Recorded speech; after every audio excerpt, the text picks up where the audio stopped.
Hi guys! So today, samahan nyo ako para sa quick unboxing at toy review ng Mafex Avengers Infinity War Iron Spider. Kaya natanggal ko na nga yung tape niya sa ibabaw, kaya hugutin na natin siya.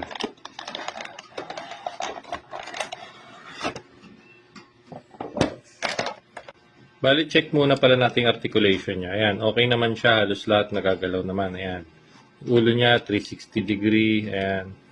Tapos yung legs niya. Ayan. Tapos ito pa pala yung mga ibang accessories niya. Ayan. May paa, kamay, mga web hands. Ayan. Crawling hands. Pero hindi ko na ilalagay lahat. Testing natin palitan yung ulo niya.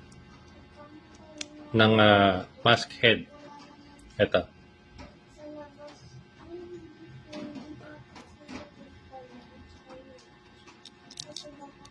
Yun. Dali naman lang siya ilagay. Yan. Palitan na natin siya. Tapos testing naman natin sa likod niya. Na accessory. Ito yung sinuot niya dun sa Avengers Infinity War. Tapos sa No Way Home gamit niya rin to. Ayun. So yun na nga ang short toy review natin kay Spider-Man. So susunod, samahan niyo ako. Unbox naman natin si Captain America.